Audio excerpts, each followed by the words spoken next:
Let's go. So, today hopefully we'll finish chapter 23, Chav Gimel. Sorry, grab one over there. Yeah, give me, I'll show you where we are, we're up to.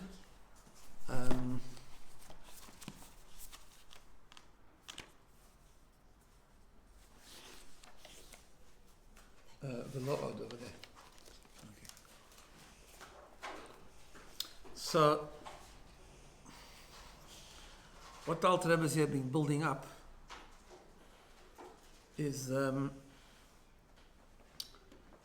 amazing connection one has when we do Torah and mitzvahs. Right, mitzvahs, when we do mitzvahs, we're becoming. So it's all got to do with what the Chitzonius Ratzin and Pnimius Ratzin and Acharayim Ratzin, right, the three levels of will, the internal real will, the external will, and then the. Is it Tanya there if you want? Oh, you got it. And the backhanded will, we just give something because it's clipper, right, and so on and so forth. When a person does a mitzvah, the mitzvah itself is the real Ratzon of Hashem, therefore the limb that does it is the Ratzon of Hashem. The power to do it is connected with the Ratzon of Hashem. The guf, the body organ that gives the tzedakah or gives does the mitzvah is becoming connected with the Ratzon of Hashem, but that's all the mitzvahs, that's all like a merkava, or like a body to a soul that is completely surrendered, an extension of the soul. But then he continued on that with Torah it's even more than that. With Torah, because we're using the power of machshava and Torah, we're actually connecting, not just doing the Ratzon of Hashem, but we are absorbing, internalizing the Ratzon of Hashem, because we're internalizing the understanding and the wisdom and so on and so forth, right? This all, we'll see the punchline a bit, the pre-punchline at the end of today's chapter. Punchline is in 25. But, okay. Now he says he's going to take it even deeper. The study of Torah, right? At the end of this parak, if you're not motivated to learn Torah, then I don't know what's going to motivate us, right? This is it. Says like this. Not only this.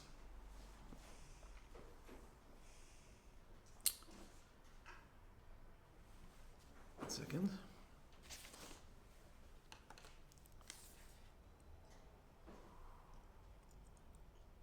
Okay. Not only this, it says, Ella, Sheyechudam, the oneness, right? The oneness that we have with the Torah, or with Hashem, where we learn Torah. Who be yeser se'es v'yeser oz. It's even more and stronger. Miyichud oirin sabaruchu ba'olam hasalyani. It's stronger than the oneness of Hashem with the worlds, the supernal worlds. What do we mean? We know like this, right? Just let's go back a minute. Today we're going to cover a couple of fundamental concepts of Chassidus in general to understand what the Alter Rebbe is saying. So we know that the first world, when we talk about the evolution of worlds, the first world is the world of Atzilus, right? We've talked about this before. The world of Atzilus is Hashem's world, which means it's Hashem. The world of Atzilus is a very interesting thing, because on the one hand it's called a world, because Hashem transcends the world of Atzilus. Hashem is undefined. The world of Atzilus is already a level which is governed by the 10 spheres, right? With the 10 powers, Chochmah, BINA, Das, and so on.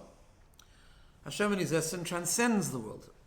Atzilus is already an expression of quite a strong limitation. Number one, there's only 10 spheres and not more. There is a level higher than Seder Ishtalshlus, Chassidus explains, where there's what we call spheres ein kates. There's an unlimited amount of spheres, infinite amount of spheres.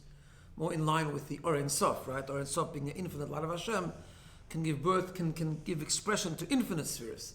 Atzilus is already in the world of Gvul, it's the world of limitation, it's the world of 10 and not 11, 11 and not 12, and not 9, and not 10, right? Sorry, 10 and not 9, 10 not 11, right? As the expression goes. It's a specific number, so it's already Gvul. Besides that, each one of the spheres is already the idea of Gvul, because it's a defined thing. It might be the Chochmah of Atzilus might be infinite Chochmah, but it's still Chochmah and not Bina. Still Chochmah, not Chesed, right? I'm just bringing a couple of examples to show you that the world of Atzilus is called a world for that reason, because it's already a world, meaning it's governed by it's a manifestation of finiteness, right? Yet it's called Atzilus. What does the word Atzilus mean? Right, we need to know this to understand what it says in time, but actually it's just very important general knowledge of Chassidus in general, right? Chassidus addresses Chassidus a lot, so I say about the Alter Rebbe, the Alter Rebbe in certain Mamorim, the Alter Rebbe used to go into, the Alter Rebbe was known that he would experience tremendous ecstasy and tremendous dveikus with Hashem. There are certain Mamorim that the Alter Rebbe wrote, notwithstanding what I just said about Atzilus, that's the finiteness, but nevertheless it's Hashem's world. There are Mamorim that the Alter Rebbe wrote when he would write Chassidus, that he came to writing the word Atzilus, he couldn't even finish the word. It's only Aleph Tzadik Yud. He couldn't finish the word Atzilus, because when he wrote Atzilus, he became like, I don't know what he became, I never experienced this, I can't tell you, but yeah, the Dveikus, the awe, the Yira, whatever it was, right? Alter Rebbe has a lot of stories like that, like for example with Rosh Hashanah, when we say in davening Rosh Hashanah, we say, one of the famous paragraphs in Amidah of Rosh Hashanah, we say, "V'sein tein pachtacha, Hashem Elokeinu, Hashem you should give your awe, your fear, on kol ma'asecha, on all the things that exist." Right? That's what we say in davening. We should merit the world should have Yiras Hashem essentially, should have the fear of Hashem, the awe of Hashem, and so on.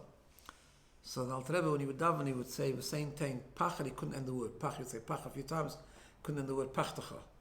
Just like he experienced it, didn't say it. We say it. He experienced it. Right? Okay. So why am I saying that? Because the word Atzilus means Eitzel v'Somuch, means it's near, it's close to Hashem. Very often in Chassidus, Atzilus is called Gilui HaHelem. It's a revelation that was potentially there before, because we say that just like Hashem has the power of infinity, he also has the power of being finite. As the famous Mekubal Avodas HaKodesh, we mentioned it many times, says that if you say Hashem only possesses the power of infinity, but doesn't possess the power of being finite, you just made him finite. In other words, he's defined in a certain way. He can only be infinite, right? So Hashem could choose to manifest himself in 10 defined expressions, manifestations, which is the world of Atzilus. But the world of Atzilus really is still an expression of Hashem. There's nothing about Atzilus that is an other, right? That's what I'm saying? The concept of an other, even though it's a very bottleneck other, but the concept of an other starts with Bria. The world of Bria. That's what's called Bria. Bria means, right, we have Atzilus, and we have Bria Yitzir Asir. Atzilus is very different from Bria Yitzir Asir, because Bria is the world of creation. It's the world already where there's an existence. Now, in Bria, it's such a high world that it's completely, the creations of Bria feel themselves completely dependent on Hashem. They don't feel their independence, they feel bottle, all good, but it's still an existence, right? Atzilus isn't an existence. Atzilus, at the end of the day, is an expression of Hashem. That's why. It's something new. In fact, Chassidus explains a lot the concept of yesh ma'ayin, right? Something from nothing, which we normally use that expression when we're talking about the physical creation. But it is used for different things, and there's a pasuk that says, "V'hachochma ma'ayin timotze." Chochma comes from ayin, right? And in Chassidus it says, and that Chochma is referring to Chochma of Atzilus. Yeah? Because on the one hand, it's a manifestation of Hashem's ability to be found. On the other hand, Chochma of Atzilus compared to what's higher than Atzilus is a huge gap. It's something new. So on one hand, Atzilus is a new concept. On the other hand, it's an expression of Hashem. That's why, when it comes to Atzilus, we say that Ihu v'chayeyu chad, Ihu v'garmeyu chad, famous expression in Chassidus, which means Hashem, because Atzilus has what we call oir and keli, light and vessels. Not now to go into the whole difference between oir and keli, but in the Zohar it says that Hashem and his oir, Hashem and his light is one, and Hashem and his kelim are one. Meaning that although you have the light of Chochmah and Atzilus, for example, the light of BINA, the light of Das, Chesed, Gvura, and so on, Hashem is completely one with it. So there's a yichud, there's a oneness, a bond between the existence of Atzilus and Hashem himself, so to speak, right? And you can't sort of separate it. You can't say, always, because it's a manifestation of Hashem. So therefore there's this, Atzilus is a new thing, Chochmah ma'ayin tematzeh. Chochmah is yesh ma'ayin, it's chesed, something, all of a sudden there's a finite definition, yet its oneness with Hashem is inseparable. Yeah? So far good? Why did I bring this all in? Because he says that when you learn Torah, that oneness is greater than the oneness that Hashem has with Atzilus. Incredible, right? Why? Why is it? Why is it like that? Because he says, Ma'achar sherotzen ha'elyon, because the rotzen ha'elyon, the supernal will of Hashem, who begilui mamish, it's really revealed. Benefesh in the neshama, ulu v'sheo, and the garments of the neshama, the thought, the speech, etc. Ha'oiskim ba'Torah, which are learning Torah. Why is Hashem's rotzen completely revealed in the neshama that's learning Torah? Because Sharei hu ha-Torah atzma.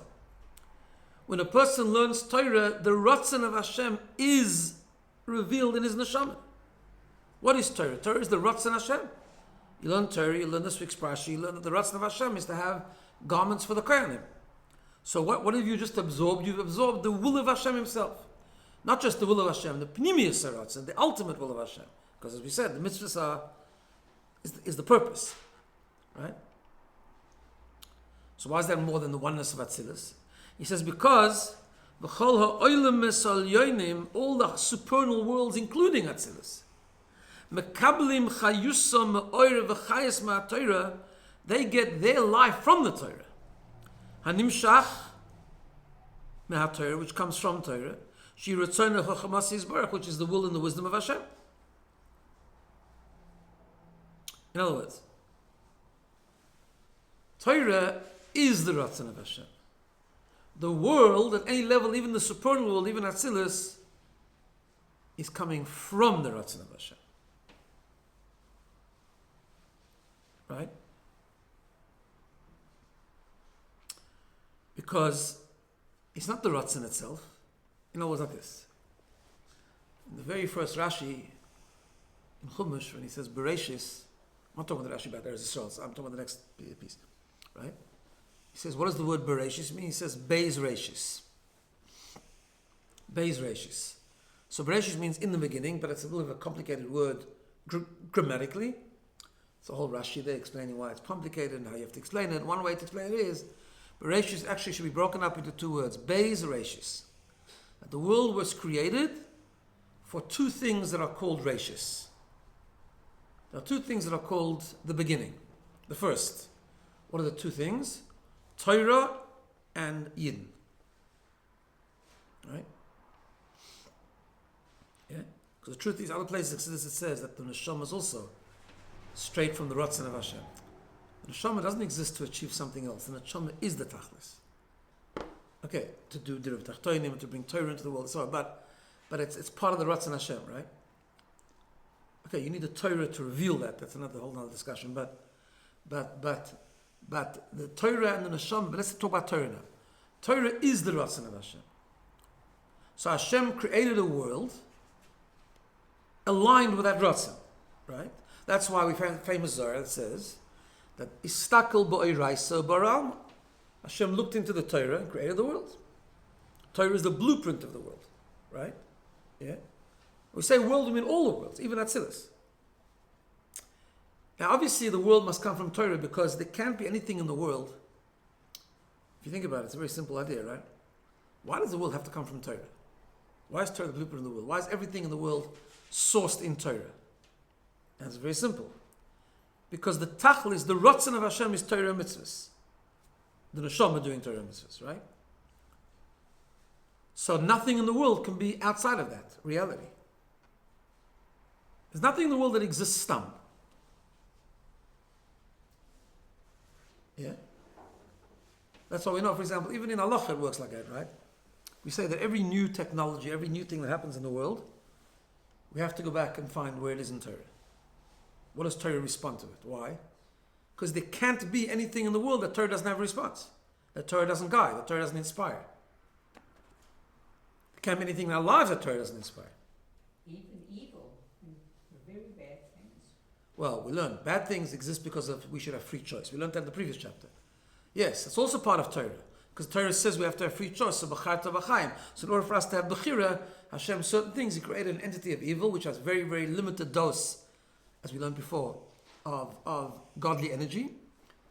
And He explained it in two ways. He explained, first of all, it's not even internalized, it doesn't interact, it's more from the distance. And even the little bit that does interact is in govus. It's like exile, it's trapped there. Why did Hashem create it? That's not the Ratzon of Hashem, but it's the Achurayim, that's the backhanded Ratzon of Hashem, as explained, because Hashem wants evil to exist, so we should overcome it because we need to have free choice. So in order to live according to Torah, we have to have a struggle. Otherwise there wouldn't be a dwelling place for Hashem down here below, otherwise there's no below anymore. Right? But by going back to this idea, so yes, even the supernal world, even Atzilus, which is so godly and so one with God, but it's created from the blueprint because it's created for Torah, but it's still not the Torah itself. It's created for Torah at the highest level. It's one with Torah, it's one with Hashem, but it's still a world which is created for Torah. Yeah? And therefore gets its life from Torah. A Yid that learns Torah is one with the Torah. He is the Torah. Right? It's that. Yeah? That's what he says. All the supernal worlds, Mekablim Chayusom, they get their life, Me'or v'chayas, from the light and the energy, Hanimshach me'haTorah, that comes from the Torah. Shehu Ritzoyneh v'chachmas yisbarech, which is the Rotzen and the wisdom of Hashem. Kedichsiv, as it says, we say it every day in davening, it's Pasuk in Tehillim. Kulam b'chachma asisa. Various interpretation of this pasuk, but the pasuk he is interpreting simply. Hashem it says you made everything with wisdom. It doesn't mean Hashem made everything because it was clever. It means you made everything with chachma, the chachma of Torah, your wisdom, right? Therefore, the chachma, which is the Torah itself, l'mayla mikulam, is higher than all the worlds, even Atzilus, because everything was made with the chachma, meaning the chachma is higher than everything that was made. Yeah. Part 1. Then he continues even deeper than that. He says,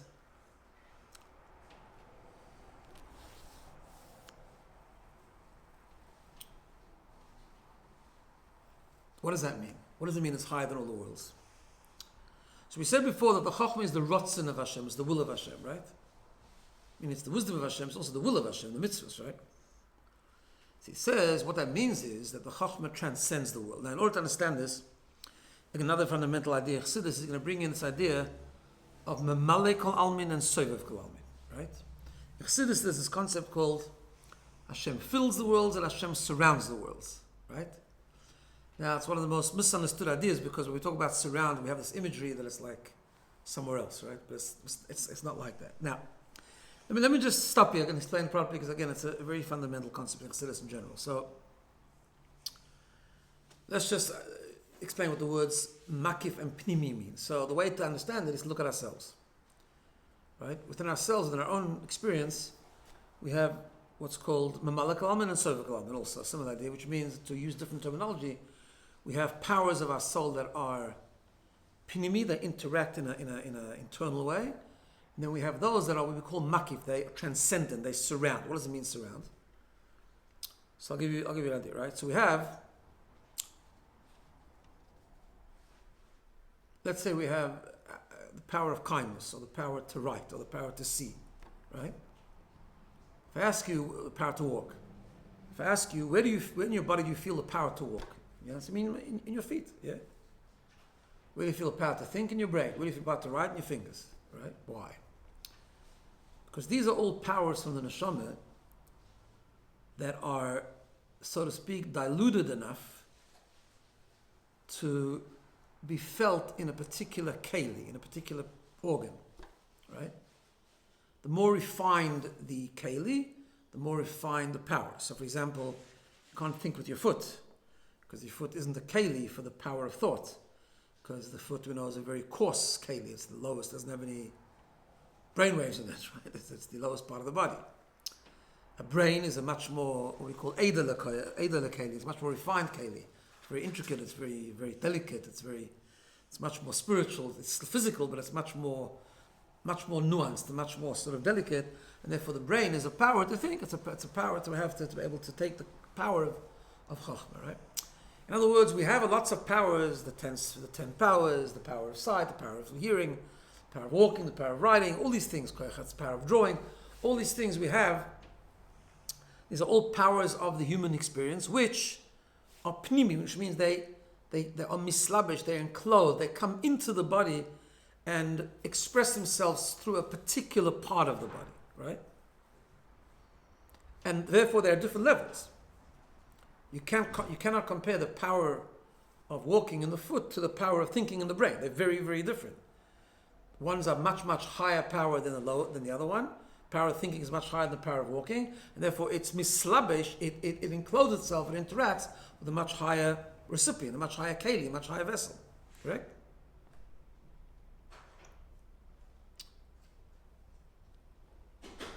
And expresses itself through the vessel. If you don't have a proper vessel, you can't, the person's eye is not good, you can't see. If your legs are not right. It doesn't mean that the power isn't there. Every person is born with all powers, you know that, right? What's the proof of that? Chassidus brings the proof that a blind person can have a child that sees. Why? Because a blind person has the power of sight. Doesn't have the keli to express it. Correct? Okay. So that's how those kelim work. They interact with the body, they express themselves through a certain keli, they become one with that keli, and they express themselves exclusively through that keli. Right? That's a moshel for the light of Hashem called Memalei Kalam. When Hashem created the world, there's different worlds. And Hashem he diluted, so to speak, his infinite light, so that it should enclose itself in the world to keep it alive, right? But it's through an amazing level of tzimtzum. And depending on the level of the world, or in the world itself, depending on the level of the thing that it is in that world, will depend on how much the level of power of the light of Hashem that expresses itself through that keli, right? In Atzilus, it's very, very high. In Bria, it's lower. In Yitzira, it's even lower. In Asi, it's even lower. Within the world itself, a stone, the stone which doesn't move, you don't even see. Forget about godliness. You don't see any movement. You don't see any life in a stone, right? Even though for sure there's life in a stone. We learn this in Tanya later. Everything has a spark of Hashem keeping it alive. But obviously, where there's much less life, it's like the foot of it's like a foot.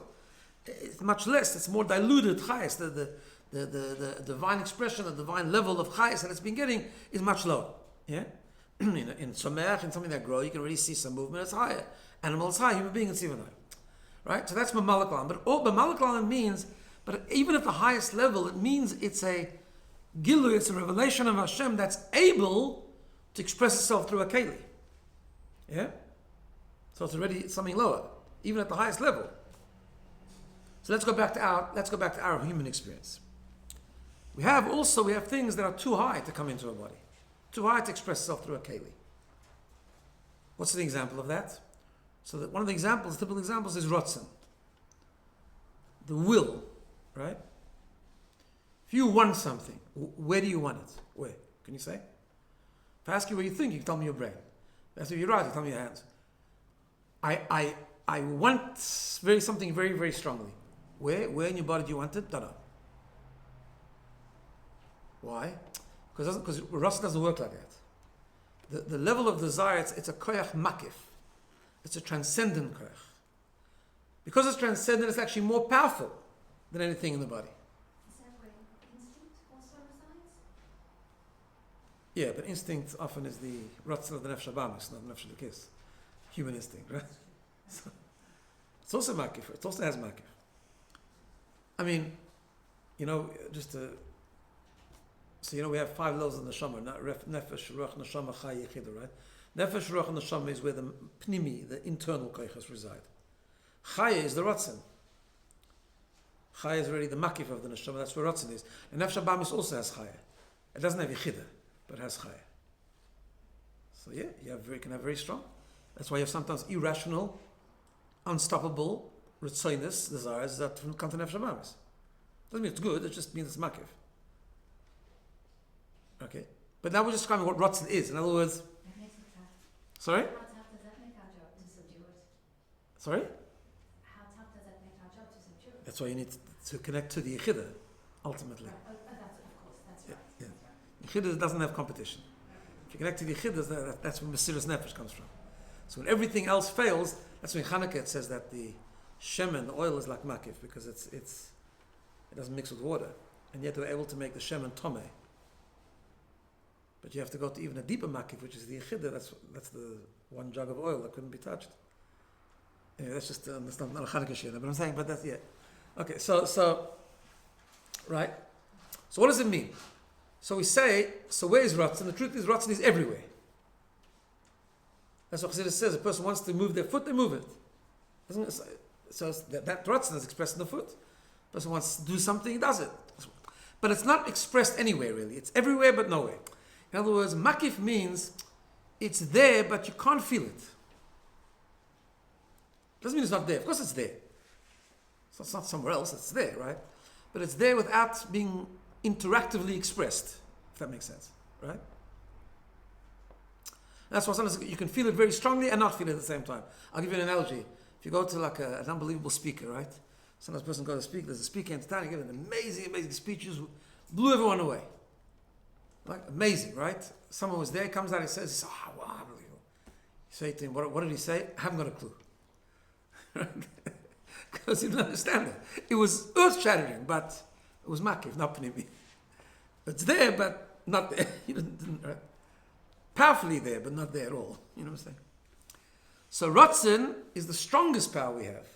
Okay, it's Tainug, which is even stronger. Okay, but let's talk about Ratzon now, yeah? Ratzon and Tainug are the two makif koiches they interact with. But so Ratzon is very, the desire of a person is a transcendent power. Yeah? So now let's go back to what we said before. Atzilus has a oneness with Hashem. Even the world of Atzilus. But it comes from Chachma. Ultimately, the life force of Atzilus is Mamalik Alamin. At the very highest level, but it's a Malik Alamin. But he says we learn Torah, it's even higher. Why? Let's go further now. It's because you're connecting to the source, even the source of Atzilus. What is that?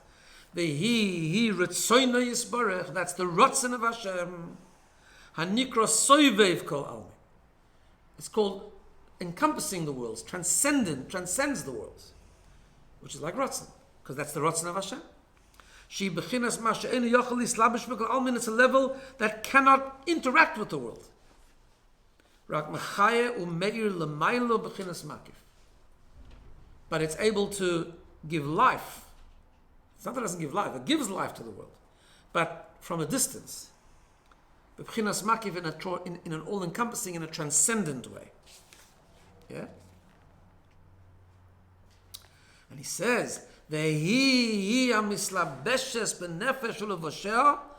that's what comes into the neshama and the garments of the neshama in a revealed way when you learn Torah. When you learn Torah, you're internalizing not just the oneness with Hashem, you're internalizing and becoming one with Soivev Kalalmin, that level which transcends all the worlds, even the world of Atzilus. Why? Because the Torah is the revelation of the Ratzon of Hashem. And because when you learn Torah, like it says in the beginning of Tanya, you're understanding it and grasping it. That's the gift of Torah, that Hashem put himself into the Torah, he's put his Ratzon into the Torah, put his essence into the Torah, right? That's what the Gemara says about the word Anoichi, the first word of the Aseres Libres. Anoichi means Ano Nafshi Ksavis Yehovis. That's an acronym. Hashem says, I wrote my nefesh, I wrote my whole Ratzon, I inscribed myself into the Torah. That's the gift of Torah, right? That's the idea. That's why the Zohar says Torah and Hashem is one. Because the Torah is the Ratzon of Hashem. That's what it is. Hashem put himself into the Torah. And therefore, when we're learning that, we're becoming one with that. So with all the other worlds, that level of Soivev Kol Almin is makif. It has a connection to the worlds, but it's makif. It's from a distance, from far, from transcendence. When you learn Torah, that level becomes one with you. And that's why it's the greatest level of oneness that can be. Then he says the words, he says, okay, so that's interesting. But how come then, we should then, if that's true, when we learn Torah, we should just disintegrate. we should just disappear into the oneness of Hashem. So he says, no. Hashem made it in such a way that it's true, but you don't feel it. By intention, by design. You're not able to feel it, right?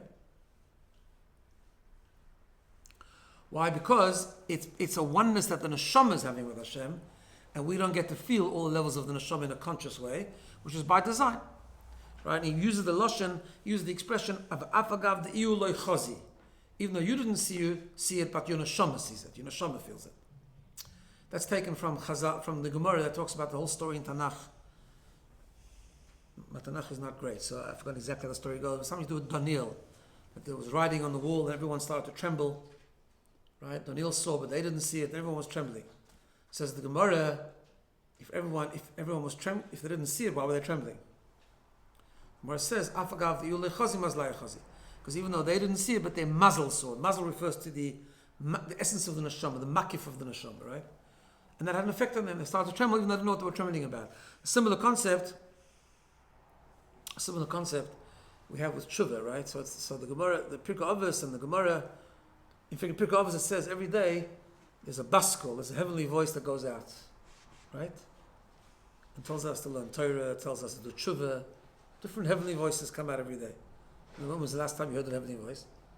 There were great tzaddikim in the time of the Gemara, right? That could hear the heavenly voices.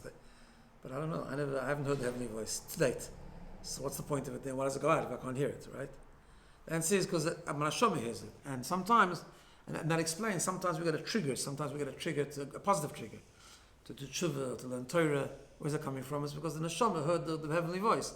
And it activates something in our body as well. But our body doesn't actually feel it. But the neshama sees it, right? And then he says, and that's why you're able to tolerate it. Because you don't see it. Different to the world of Atzilus. See here, we have a guf. We have a guf. Yidden over here, down here in this world, we're a combination of two opposite things. We have a body which is very much part of this world, created from the dust of the earth, right? And then we have a neshama. And they're two complete extreme opposites. The body is a very low level of physicality, which is designed that way, and therefore we're not a keli to feel and to be one with great and revealed things. That's what happens in this world. Hashem is hidden from everything. But we have the neshama, which is really a chelek lakami mal mamish, especially the essence of the neshama. And therefore we learn Torah. The neshama is one with the Torah, right? And it has an effect on the body. But in this world, we won't disintegrate because we can become one with Sovev Kol Almin and yet not disappear, and yet still be alive because the body protects that sort of feeling and consciousness, and therefore we don't disappear, we don't disintegrate. But would it happen if it were to happen in the world of Atzilus? The world of Atzilus or the world of Bria is a world of revelation, and therefore they will be revealed and it would cease to exist. Okay, that's what he says. Good. Then he says, with this we can understand, now we can understand why learning Torah is even greater than doing mitzvahs. See, when you do a mitzvah, you're also connecting to the Ratzon of Hashem, but it's different. You're not internalizing it. Right? Because when you do a mitzvah, you're doing it with the power of action. So you're not, when you understand something, you're much becoming part of you. That's what Torah, in the beginning of Tanya, says that's why Torah is called food, and mitzvahs are called garments. Right? Now, mitzvahs are very important, and they have something that Torah doesn't have. You make a dira b'tachtoni with mitzvahs, right? Because Torah is different. Torah is the ruchnius. It's you're not changing the table when you learn Torah. You're changing you. You're one with Hashem, and it's greater. It's a greater yichud. It's a greater oneness than mitzvahs. But a mitzvah is important because a mitzvah is how you bring Hashem into the world. You don't take a piece of parchment and make it holy, or a candle and make it holy if you don't do a mitzvah with it, right? So that's what okay. But here he's talking about the oneness with Hashem that we experience. He says that's why we know that the greatness of learning Torah is more than all the mitzvahs. They are filu mitzvah even more than davening.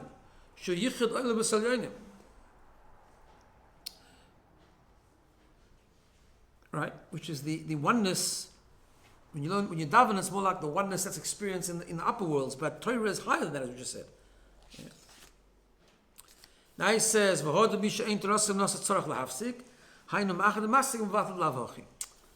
it's a side point, but I'll just explain it. We learn in the Gemara that someone like Rav Shimon Bar Yochai, who was Torasai Umnasai. Torasai Umnasai means that he just learned Torah his entire life. His whole thing was Torah, right? So it says someone who's Torasai Umnasai doesn't have to daven. Rav Shimon Bar Yochai only daven once in 30 days. A lot of people wish they could only daven once in 30 days, but but we can't. We got to daven every day, 3 times a day, right? Because Rav Shimon Bar Yochai didn't have to. Why? So he says over here, just because we're not Torah Nasai, okay, we're not on the level of learning Torah like Shem Chai, so why do we have to stop and daven? Maybe just every time we have an urge to daven, maybe we just learn instead. He says no, because we people that stop learning anyway. We're not like we're learning the whole time. So therefore we have to engage in davening, and davening is important, and other levels important for people who need that connection and so on and so forth. But someone who was immersed in Torah like Rav Shimon Bar Yochai could accomplish everything through Torah and even greater because the oneness was so amazing. Okay. Good. Now, says like this. Right? Because everything we just said,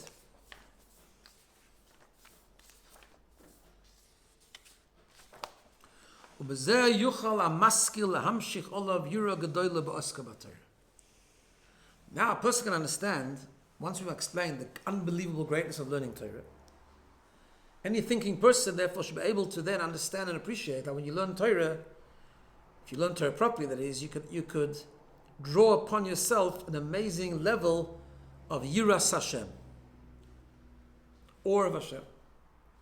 Right? Why? Because she is boine, when we reflect. By the way, in Shulchan Aruch it says that when we learn Torah, you're supposed to be respectful. With Yira Shemayim, right? The way it says in Shulchan Aruch is that Ma'al Lahalan, just when the Yidden stood in front of Har Sinai,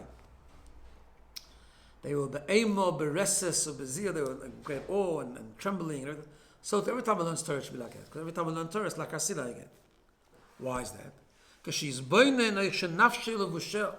when a person can understand and reflect how his neshama and its garment should be moicher b'fiv and his brain and his mouth. At this moment I'm learning Torah, we're completely one with the Ratzon of Hashem, like we just said before. Now we might not feel it, but we can think about it, we can believe it, we can know, we can understand that it's there, right? And we can understand that the infinite light of Hashem is mamish, the infinite light of Hashem, is being revealed in the Nefesh Elokis, and all its garments.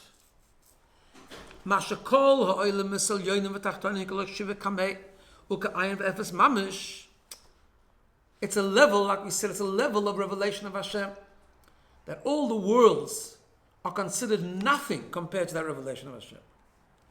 Which is why, like we said before, that level of Hashem doesn't interact, doesn't come into any of the worlds, even Atzilus. Only transcends it and encompasses it b'chinas makif, to give it its main lifestyle, right? Only a spark of that level will go into the worlds. That's the concept of a malak almi. Only a little bit they can tolerate, right? That they shouldn't cease to exist. But when you learn Torah, it's not just a spark. When you learn Torah, the real Or itself is one with your neshama. So it should bring you, if you think about it, it should bring you to an unbelievable level of Yira. Now, what does it mean by Yira? So let me just explain some of what he's going to explain now. It's important to understand, right? In Chassidus it says, in Tanya it brings other places, that there are 2 levels of, there's a mitzvah in the Torah called Avas Hashem, love of Hashem, and Yiras Hashem, fear of Hashem, right? There's 2 levels of love and 2 levels of Yira. Yeah? The way it works is like this. Yira, really, what Yira means, love means the feeling of love. You feel love towards Hashem. Yira, fear, doesn't always mean fear necessarily. Hashem is not to be scary, that's not the idea. Yira is a feeling of bittul, surrender, submission, oneness, right? Lack of feeling independent. You feel that you don't have independence. You're just completely one of Hashem, you're an extension of Hashem. So, in the level of Yud-Kei, Vav-Kei, right? The 4 letters of Hashem's name correspond to these 2 levels of Yiras Hashem and Avas Hashem. So it goes backwards. The Hey at the end, which is the lowest level, is the basic level of Yiras Hashem. I'll explain and say what it is. The Vav and the first Hey is the 2 levels of love of Hashem, and the Yud, which is the highest level of Hashem, is the idea of the highest level of Yira. Let me explain. So, Well, it works like this, right?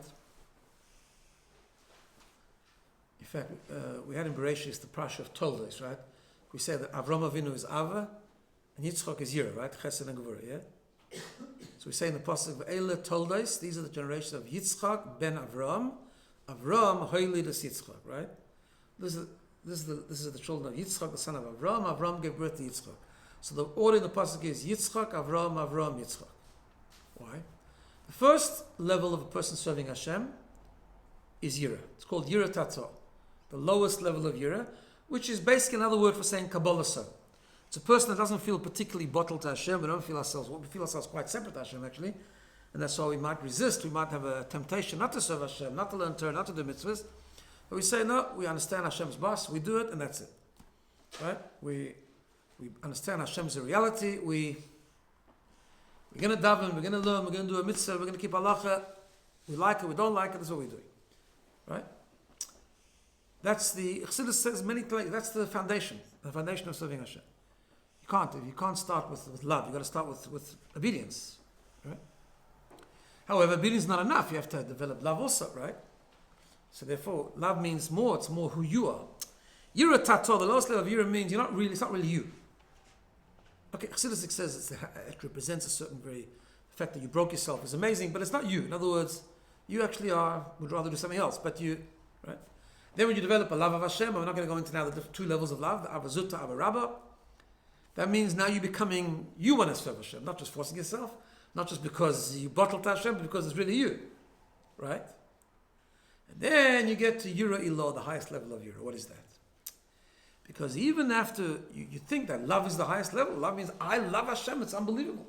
Which means that I'm not going to rebel against, I'm not going to do anything. I want to serve Him. On the contrary, I want to learn Torah, I want to do mitzvahs because I absolutely love Hashem. What's the problem with love? Love at the end of the day is a selfish emotion. I love. It's called Yesh Misha Oyev. To love, there has to be someone that loves. Which means even at the highest level of love Hashem, where you wouldn't do anything else but serve Hashem because you love Him so much, it's still you that loves Hashem. It means you and Hashem are separate. So what's the highest level? Which most of us don't reach, in a conscious way. Rabbi Shimon Beichai. Yira is the highest level, is Yira Elo, the highest level of Yira. What's the highest level of Yira? Complete bittul, oneness with Hashem. Right? Because I'm just... Which is you sacrificing yourself. Yeah, I don't know if that's got to do with the Akedah, but yeah, but could be, it's the higher level of Yitzchak. Yeah, it's higher than Avraham. Maybe, yeah, could be, that's the same idea. In your totals. Yeah, could be. I haven't seen it written like that to connect to Akedah, but it makes sense, right? So, in other words, it's not that I feel separate, I have to force myself. It's not that I don't have to force myself because I love Hashem. I don't exist altogether. I'm part of Hashem's reality. We know this from the Zohar. Rabbi Shimon Beichai reached this level, because that's why he said about himself, Moshe Rabbeinu, right? That's the complete bittul. That's why Rabbi Shimon Beichai said about himself, especially at the end of his life when he completes such an unbelievable oneness with Hashem, he said, "Ano simona ba'alma." I'm just a code word for Hashem. That's what I am. I'm not something separate altogether. It's not that I love Hashem. I'm nothing. I am Hashem. Not I'm God, like some people think they're God. I'm saying I'm a manifestation of God. That's what I am. Right? She says over here, where does that yira come from? How do you... we're not Rabbi Shimon Beichai, obviously we're not... But even as a mindset, to understand, to be conscious of it, to feel it, to feel the idea a little bit, right? That comes through Torah. When you bring Torah, when you learn Torah, that's when you get into the world of being able even to contemplate this idea of Yira. Because when you learn Torah, as I said before, you become mamash one with Hashem. One with the Ratzon of Hashem, completely. He says, he says, that's what it's written. In the Pasuk in the Torah says, Hashem commanded us all these mitzvahs, liyiras Hashem, to fear Hashem. Now, which is interesting, because we know that other places it says all the way around, that Reishis Chochma, Yiras Hashem, that before you can start learning, you have to fear Hashem. Fear Hashem comes before Torah. But it says it depends which level of Yira it is, right? So he says, "Val Yira gedoyle zu amru min chochma and Yira." The one place it says, "Im ein Yira ein chochma." There's no fear. There's no wisdom. That's the fear, the basic level of fear. But on this fear it says, "Val Yira zu amru im ein chochma and Yira." If there's no chochma, there's no Yira. If you don't learn Torah, you can never experience such Yira. Which explains why Rabbi Shimon Bar Chai was so one with Torah. That's why he reached that level. Same thing, because he became so one with Torah. That's why he became able to achieve Yira Eloh, right? Therefore, that Torah nikras estlor dat Torah ledarto k'meshav ru'makom acher. And therefore, on this level of Yira, the high level of Yiras Hashem, the Torah is an introduction to that Yira, not the other way around. Ella, only thing is, lav kol moichel soved o Yira kazu. Obviously, not everyone could tolerate this level of Yira. Ach gam man lo yisov moichel klal Yira zula, but nevertheless, even a person that can't tolerate that level of Yira, obviously, if we would have that level of Yira, like Rabbi Chai, we wouldn't be able to. Yeah. Because a neshama is a lower level neshama. We don't have the neshama like Mashiach Rabbi Chai. If we wouldn't be able to actually feel or tolerate that level of Yira. Nevertheless, as we'll explain later, he says, and Yira zuma kevas b'la masim was b'la kama. Knowing about that Yira can still activate and still be relevant to motivating us to do the mitzvahs. Once we understand where we are, once we understand what we're connected to. We might not feel it, but it's relevant, as he can explain a little bit later. Now,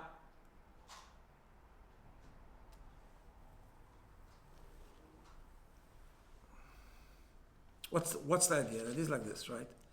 This is really going into the next two prakim, but let's just finish it. He started by saying, in the beginning of this whole process, he said, like when it comes to Avodah Zorah, every year loves Mesiras Nefesh. Why? Because the very, very essence of our neshama, we are really one with Hashem, the Chochmah of the Nefesh, as he called it, where the place Mesiras Nefesh lives. And therefore, when a Yid is faced with a clear choice that remain connected with Hashem or disconnect from Hashem, he's going to give up his life. Right? Then he started saying, the truth is, the whole Torah is like that. And he said that all the mitzvahs aseh, all the positive commandments, are included and incorporated in Anochi Hashem Elokecha. That's why we say we heard Anochi and Lo Yih Lecha from Hashem himself. Anochi represents all the mitzvahs aseh, and Lo Yih Lecha represents all the mitzvahs Lo Aseh. Right? What's up, shot? Now we can start to understand, because the whole world is a place of tzimtzum. And therefore the whole world, Hashem is concealed. And if you connect to the concealment, you're minimizing life. Where is Chaim? Where is true life? Like I said before, only with Hashem, right? Any level of klippa, any level lower than that, or even less than that klippa, is a place of lack of life, right? When do you connect with Hashem Himself? When you connect to the Ratzon HaElyon. When you connect to the Ratzon HaElyon, Torah and mitzvahs. So mitzvahs and Torah, especially Torah. So therefore, every mitzvah is about connecting to Hashem. Every mitzvah is like life. And not doing a mitzvah in a nuanced way is a little bit like Avodah Zarah. You're disconnecting from that opportunity to one with Hashem. Right? So he's going to explain this more in the next two chapters, but we can already see where this is going. You really believe that a Yid in his essence cannot be disconnected from Hashem. And then we understand that really connection to Hashem is Torah mitzvahs. Everything outside of Torah mitzvahs is not the Pnimiyus HaRatzon. Therefore, it's not the same level of life, and not the same level of connection with Hashem Himself. So everything, when there's absence of mitzvah, there's absence of life. Therefore, all the mitzvahs are part of a mitzvah of a emunah, of being connected to Hashem. We might not feel it, as we're saying, it's relevant. If we understand it, then we motivate ourselves more to be connected to Torah mitzvahs.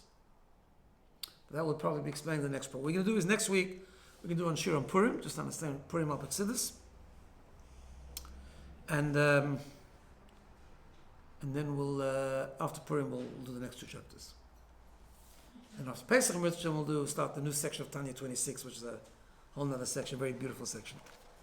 It's less, it's very gishmak. I mean, it's less complicated, but it's, all right.